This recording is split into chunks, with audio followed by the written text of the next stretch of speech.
All right. Hi, everybody. It's got a weird situation going on with the lighting.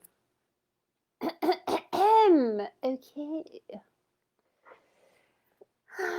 Okay. Chapter 19.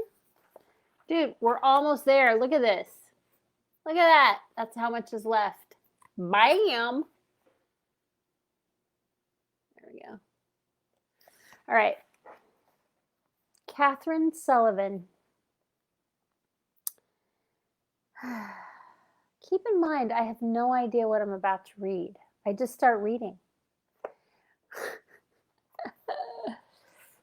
Katherine Sullivan speaks plainly, without hesitation, with a hint of a Southern accent, offering a wealth of detail to flesh out an incredible story.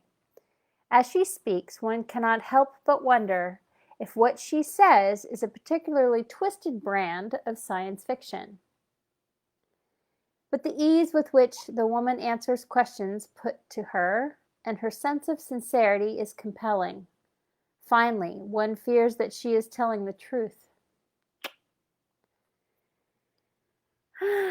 Sullivan says that she realized that something was terribly wrong when it became apparent that she did not have many childhood memories.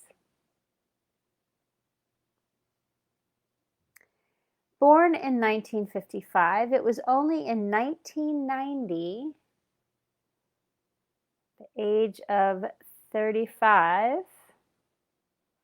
while in treatment for codependency with her daughter, that she began to have memories of sexual abuse and torture by her father, as well as experiences of cultic ritual abuse. Later, in a hospital in Dallas, Texas, Sullivan uncovered what she believes was another whole layer of programming. She began to remember being imprinted with CIA assassin programming, which she believes was inadvertently activated during the course of her therapy, causing her to attempt to kill hospital nurses and staff. Sullivan says that memories of being programmed to become an assassin came back to her before she knew anything about the subject of intelligence agency mind control, and that her initial reaction was denial. Eventually, however, she says that she could deny her memories no longer. She finally had to admit to herself that she had been utilized in government mind control operations for 20 years. During the years that followed, Sullivan remembered many more details of her programming. She came to believe that she had been victimized from the time she was 6 or 7 years old by members of the CIA, NSA, and other groups and individuals. According to Sullivan, her principal programmer was her father, an electrical, mechanical, and chemical engineer who worked for AT&T. She says that he was employed in overseas work for the CIA and had always worked as an interpreter in the infamous Operation Paperclip transferal of Nazis to the U.S.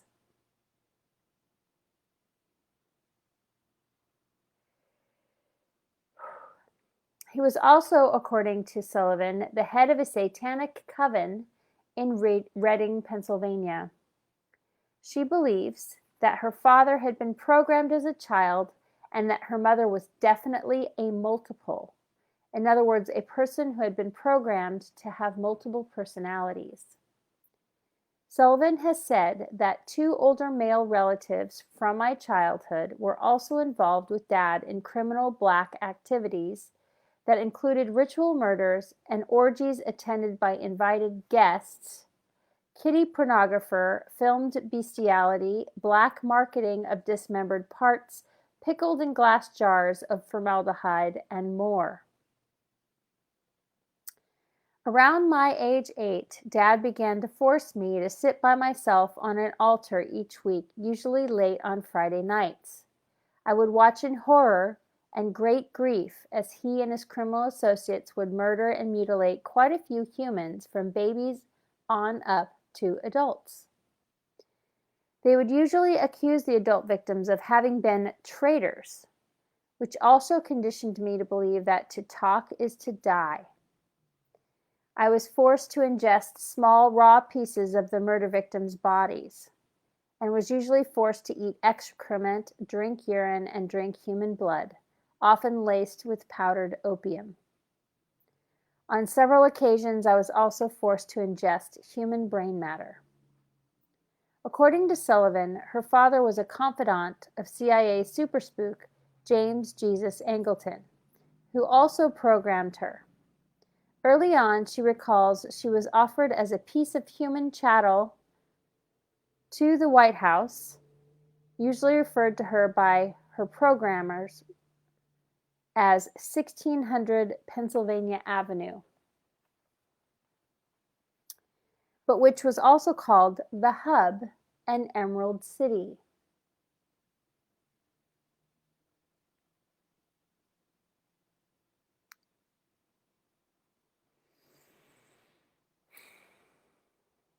The president, she says, was referred to as Oz or God, and she was conditioned to return to the White House like a homing pigeon.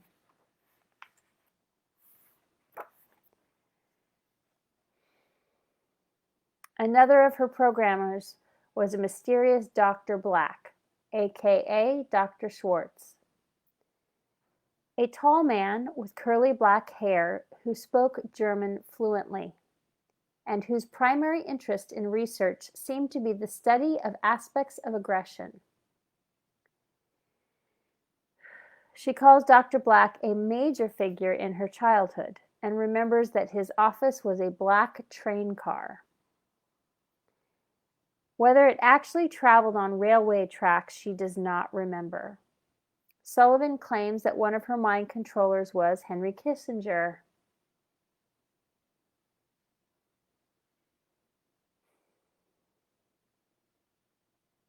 Of whom she says, "I still love Henry Kissinger, even though I should be absolutely furious at him. I haven't found that anger yet." She states that Kissinger was one of the few controllers who did not rape her, and was a very lonely man, an absolute genius, and in a lot of pain and fog somewhere. Oddly, she still has a degree of respect for him because he was honest about being a bastard.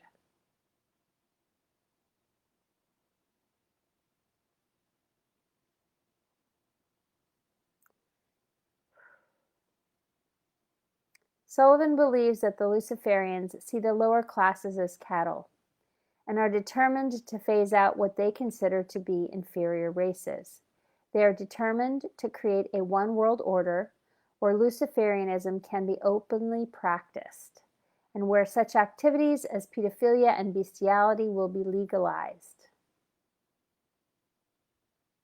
We're here, folks. This was written 20 years ago. Sullivan believes that the Bilderbergers are at the top of the heap in terms of international control, the top of the top, she says, and remarks that the members of the group associate mainly with each other, thus fostering a cultish mentality in their ranks. Other groups that Sullivan was involved with and was aware of included the Austrian Order of the Reich, actively working under supervision of Ford Foundation, Rockefeller Foundation, and Rothschilds to create a new world government. The Black Brotherhood, direct ties to the Vatican, American military intelligence, CIA, etc. Order of the Golden Dragon, Asian ties, Americans, small, politically powerful group, elite. Black Star Rising. Consider themselves to be the antithesis of the Order of the Golden Dawn. NOWD, Nazi Order for World Domination. One of the think tank groups actively planning world takeover, neo-Nazi government, to be accomplished by the year 2000.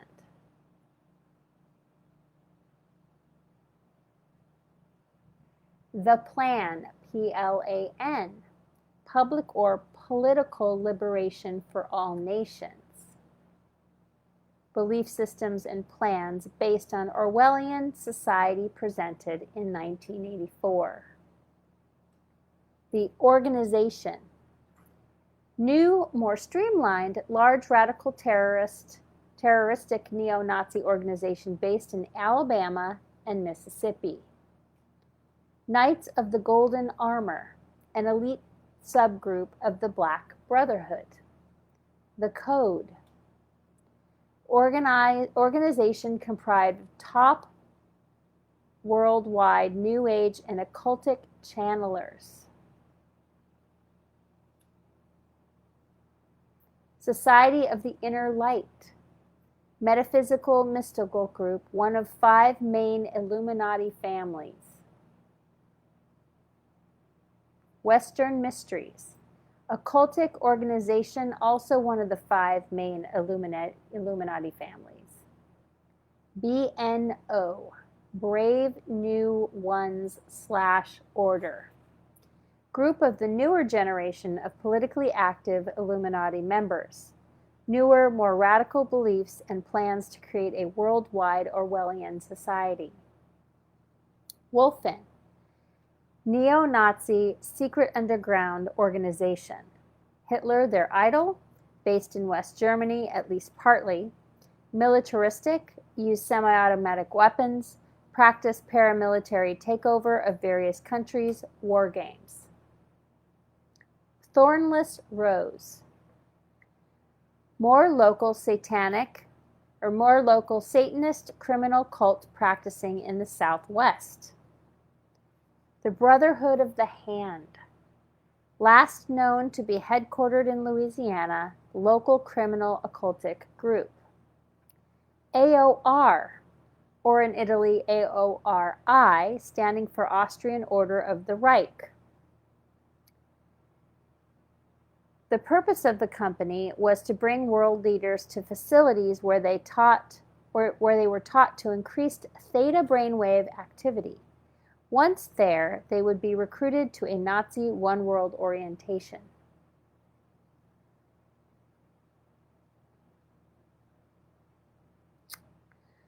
One approach to the creation of the New World Order, Sullivan says, is by the promotion of Gaia worship. Sullivan says that she was told that Benjamin Cream's reclusive Messiah Maitreya, this is interesting because I heard about this a long time ago and thought it was very clandestine. So Benjamin Cream was this guy who claimed to be the Maitreya, the world Maitreya, right? The new Messiah. Sullivan says that she was told Benjamin Cream's reclusive Messiah Maitreya will be the main public figure used in the transition to the New World Order, and that other leading Christian evangelists would be the means to convert the world to Luciferianism. She states that many Luciferians are involved in the Golden Dawn occultic organization, which has many members in Washington, D.C. Sullivan believes that she participated in ritual sacrifices performed by her father since the time she was 4 years old. She indicates that another child of her father, by a later marriage, was also sexually abused by him. She believes that he traumatized her, as well as many other children, in order to split off parts of their personalities into many alters for mind control programming. Sullivan also states that screen memories and scrambles, injecting false details into her memory, were used to cover up what had been done to her, and operations that she had been forced to engage in. Drugs, hypnosis, and electrical stun guns, as well as the use of virtual reality systems, were used to program her. as well as to make it nearly impossible for her to access her own mental programming. The list of covert intelligence operations that Sullivan believes she engaged in is long. Smuggling of drugs and children, being a courier of information, programming of children, disposing of bodies, participating in porn movies, torture and interrogation, sex with political dignitaries, the seduction of female politicians and wives of politicians.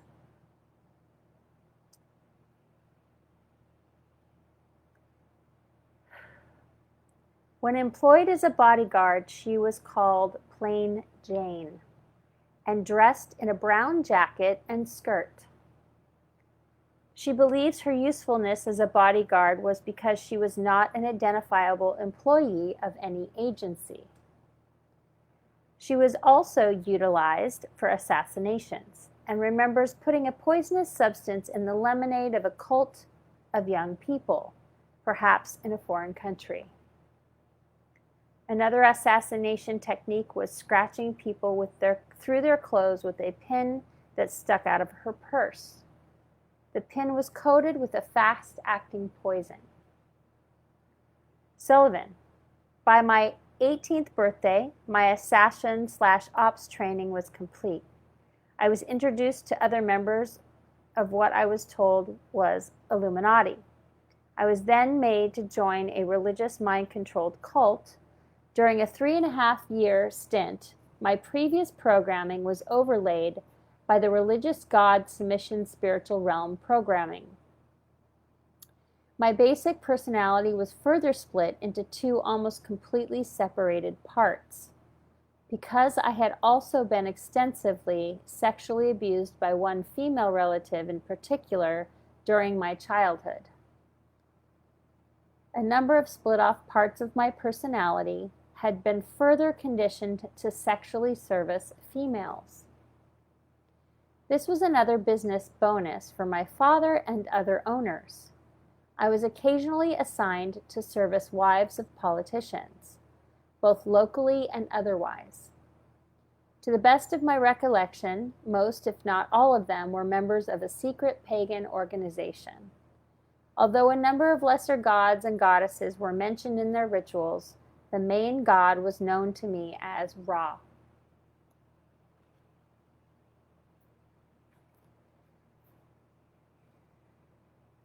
Some of the women would get together around high noon in privately owned greenhouses or rooms with overhead windows to practice divination and to do Greco-Roman type rituals.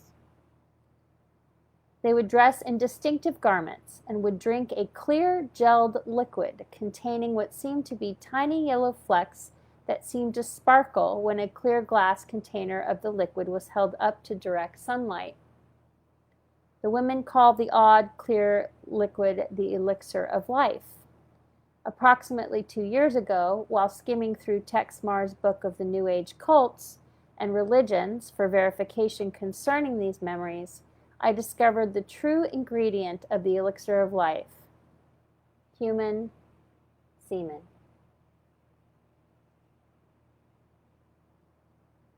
I believe that many people would be deeply shocked to learn how many politicians and other leaders in our society are practicing pagans, going to church on Sundays, and then gathering together to do secretive pagan rituals. Often in female gatherings, I was forced to do female-female sex with participants. It is no surprise to me that Hillary Clinton placed a sun ornament atop the White House Christmas tree several years ago. Sullivan has identified a large number of participants in Washington, D.C., some of them prominent politicians or the wives of same. But he asked me not to divulge their identities. She asked him, actually, the author. She has also provided a transcript of a long occultic ceremony she remembers that was practiced at these meetings. One of the facilities where she believes she was conditioned was called the school, or the fortress, where she received some type of surgery on her head. There were other children there, with units designated A, B, and C, and the romper room. There she recalls children being indoctrinated into government ops conditioning, part of which involved disemboweling teddy bears.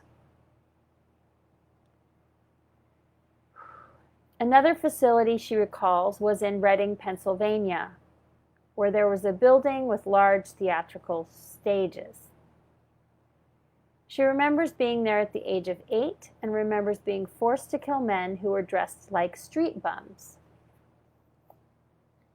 I still don't want to actually believe that I killed these men at my age, she says, suggesting that the event may have been staged, a mock murder meant to traumatize her. This and another location where Sullivan believes she was programmed have been tentatively identified in the Reading area.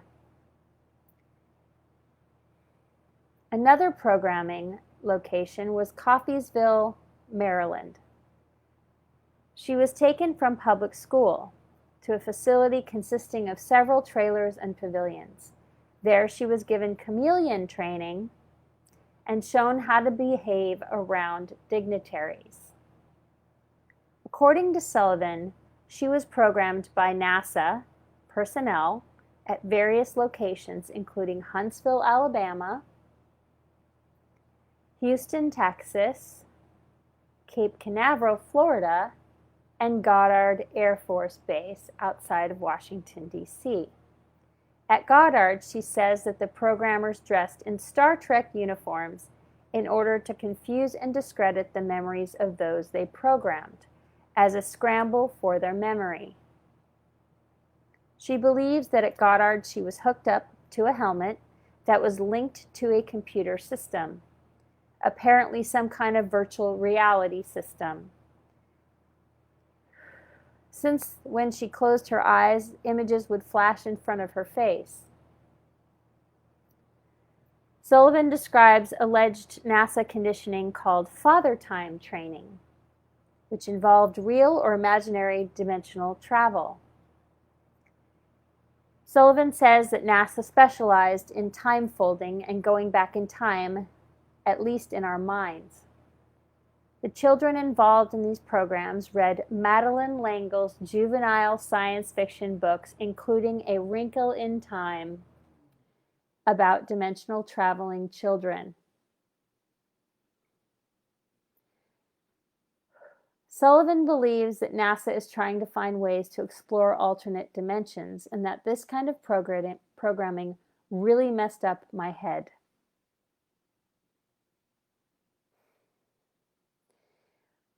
By 1991, interestingly, before Dr. Hammond's voicing of his own discoveries about mind control, as confirmed by dated drawings that she had sent the author, Sullivan had come to the conclusion that there were 5 principal mind control programming systems, closely paralleling the symptoms that Hammond later described.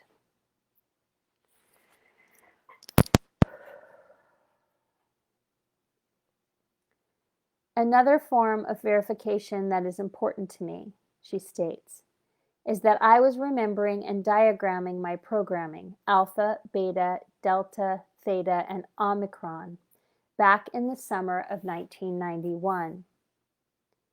Years before anyone else came forward and exposed that stuff. When I received independent verifications that the programs existed and that they are used the way I'd remembered, I was very depressed and upset. I had wanted this stuff to be fantasy. Alpha, she said, is the most basic programming. Beta, also referred to as Barbie, she believes this type of programming was invented by Nazi Klaus Barbie, is sexual programming. Delta is military programming involving loyalty and submission. Theta programming is also called psychic killers. There it is again. and involves the programming of mental energy and telepathic killing and to influence events. She also performed remote viewing, which may have been a subset of this kind of programming. Omicron, she says, was special programming for mind control programmings run by the mafia. She has detailed a number of programming techniques that she believes are used, including electroshock to the head and spine, a neck choker to shock her throat, and the injection of a drug related to the South American drug Curare, C-U-R-A-R-E, that would paralyze her so that she could not move but could still think and feel. According to Sullivan, one technique that her father specialized in was shell programming, which she alleges took place at or near Georgia Technical University. There, children were programmed into split personalities by being placed in large papier-mâché shells where gallons of bugs were poured on them. Sometimes the children went catatonic, which Sullivan indicates was not an acceptable outcome. When used as codes, the numerals 3, 2, and 1 all had to do with CIA activities. The numeral 0 specified an inactive case or agent. Naomi was a code used to specify biochemical projects, while birdcage indicated a location where biochemical weapons were kept. Sullivan recalls that mind control subjects were frequently programmed through music, including chords, sequences of notes, and lyrics. Music by the Beatles was used more than any other type.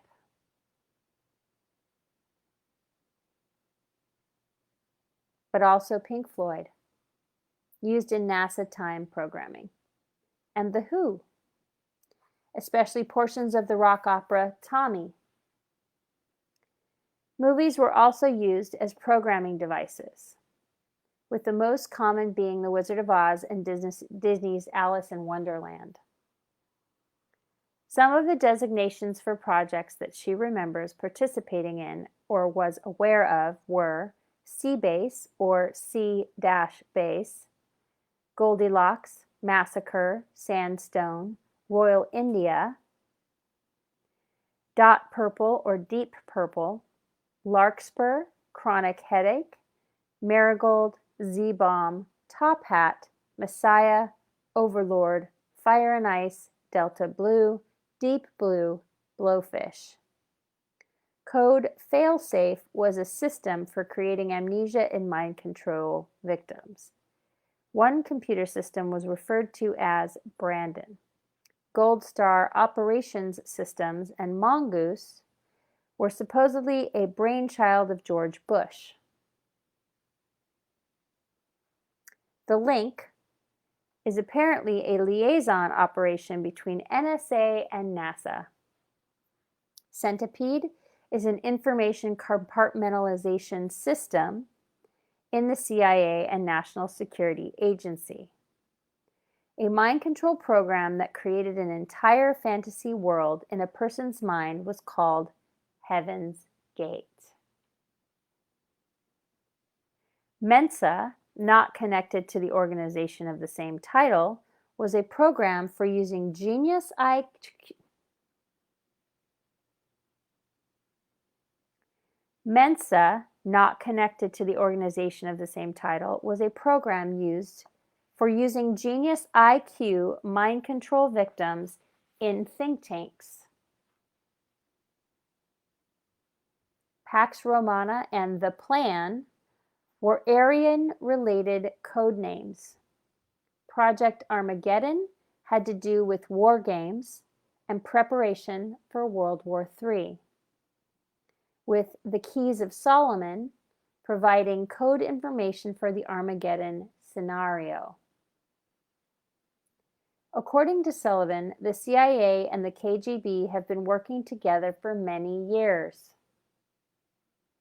with cross-training taking place in Russia, while at the same time being in competition. KGB codes included dark chocolate, Sasha, mink, and ermine. In CIA numerical code, -1, -2, and -3 revert. No, I can't even talk. -1, -2, and -3 referred to the KGB. Sullivan remembers that there was a location near Dallas where a full-sized UFO, equipped with a hydraulic lift, had been transported or constructed in a large room. Her understanding is that government UFOs were based on World War II German technology, and that there are several UFO bases that are currently in operation, including one in the Himalayas and another at an underwater base near Hawaii. Inside the UFO were people that looked like aliens, and this UFO prop was used to make people think that they had been abducted by extraterrestrials. Based upon the bragging of her father and other information, Sullivan believes that these aliens were first created in German labs during World War II experiments on embryos. She calls these pseudo-aliens the children, and says that they are programmed so that they believe they are extraterrestrials. Sullivan claims to have met several of the children, including one young boy who spoke English and what was referred to as trilateral language, containing lots of clicks and symbolic gestures. She also says that she met several breeders of these mutated humans.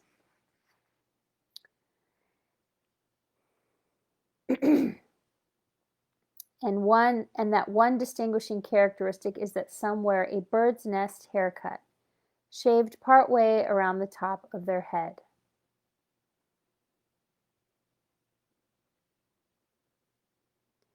Sullivan believes that the purpose of faking UFOs and aliens is to prepare the people of the world to believe in aliens. She explains that she has heard discussions about the possibility of a faked UFO invasion that would psychologically decimate the populace so that they would gladly submit to total control.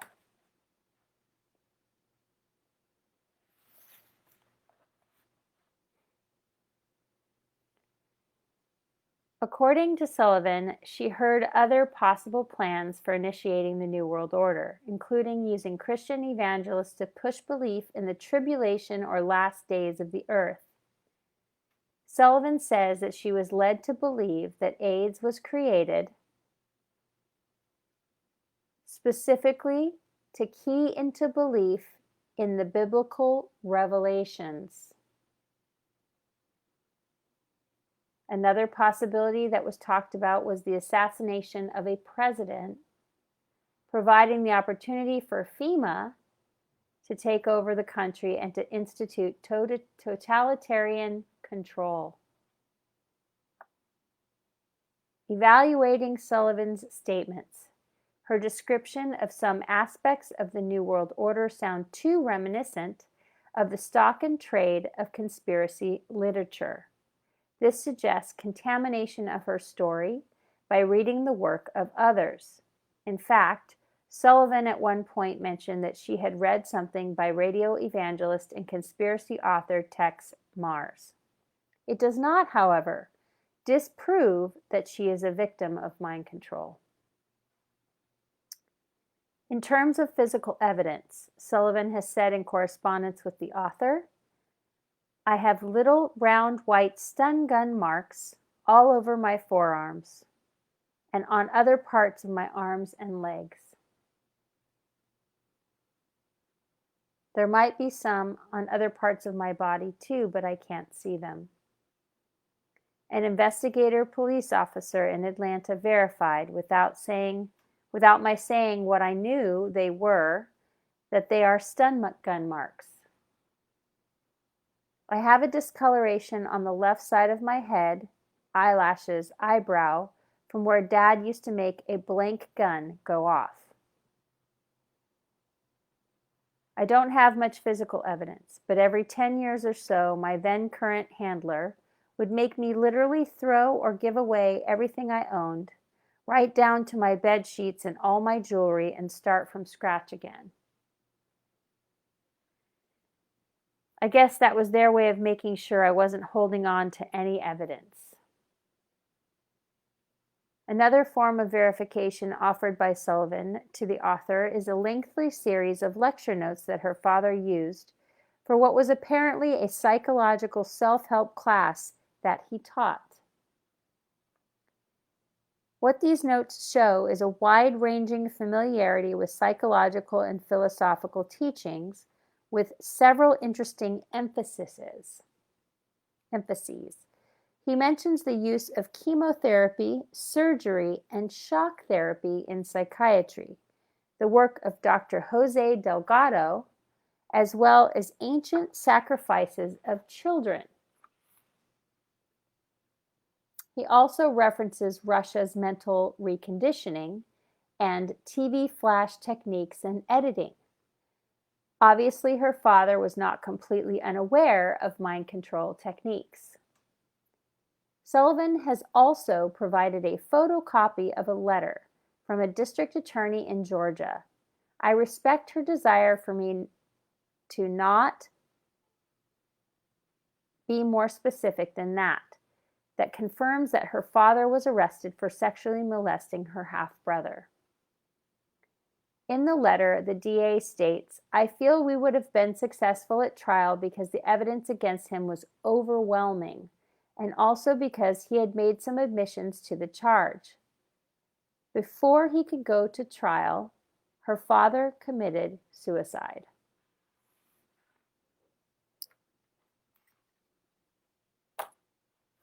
Okay.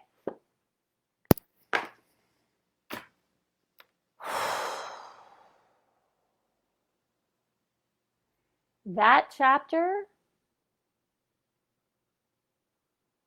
was insanely triggering for me. I don't know if you could tell while I was actually reading it.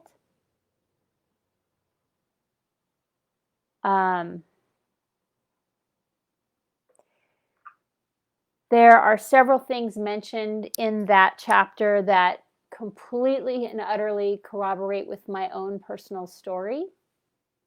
Things I would have not expected to hear had I've never read this book before. And that's partially why I'm doing this, because I feel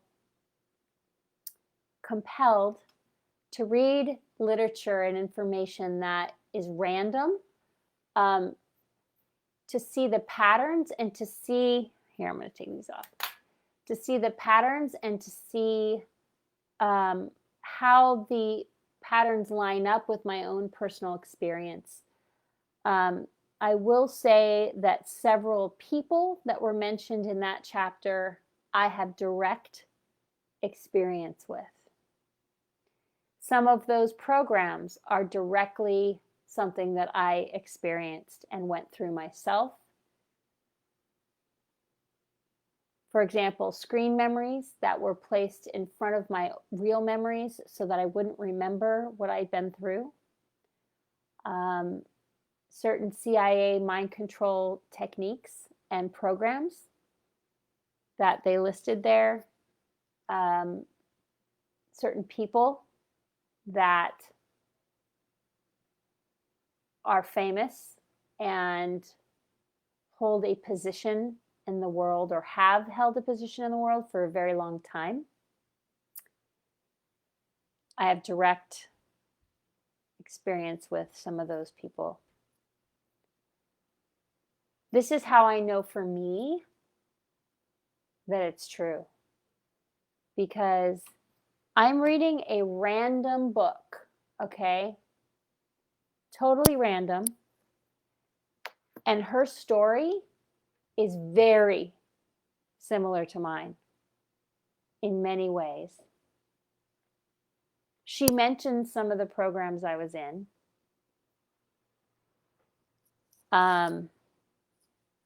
You can't make that shit up, man. I have so much tension in my body right now that it's all I can do to breathe and to talk. I literally have pain right here, right now, like as if somebody's trying to choke me while I'm talking. This is no joke. It is really important to understand that there are so many of us.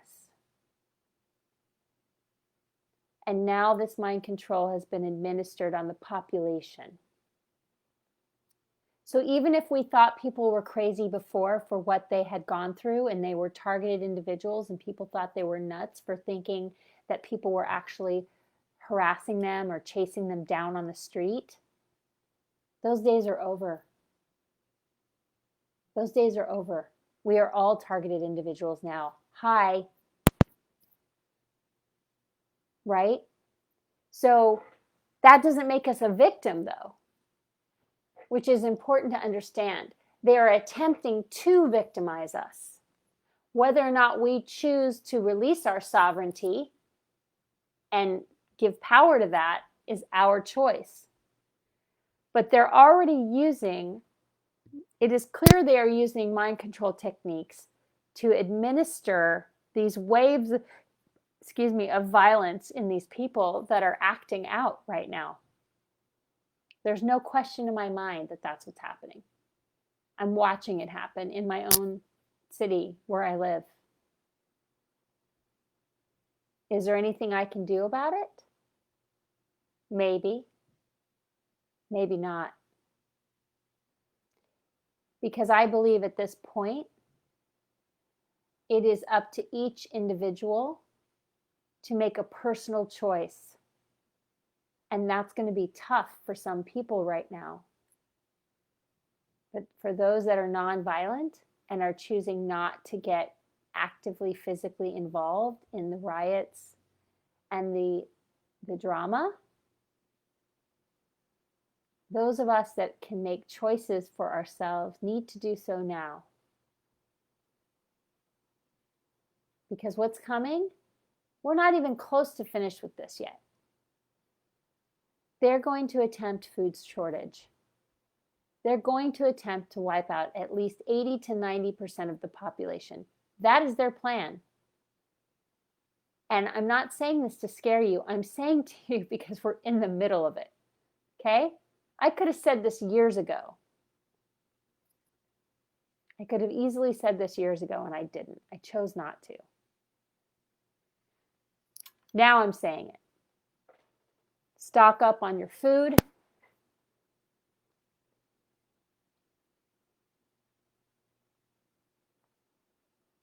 Yeah, the old matrix is dead. I agree, Kadam. You and I need to have a conversation. I've been feeling that for the last few days. And thank you for being here and listening to me, bro. Appreciate it. Yeah, I feel very blessed and fortunate that I did a lot of work on myself to get me where I am right now so that I am able to navigate what's coming next, because it's going to take all hands on deck for this next phase. And as many of us that are available to support, we're going to be needed in a big way. So I appreciate you being here with me. I feel compelled to tell you about my personal experience, but there's a part of me that's holding back, and I'm trusting that, and that's fine. That's what needs to happen right now. I know that when it comes out, how it comes out, the way that it comes out will be the perfect design. You know, it's all perfect in its design. So thank you for listening. I'm going to go now. Blessings to you all, whoever's there. Have a good night.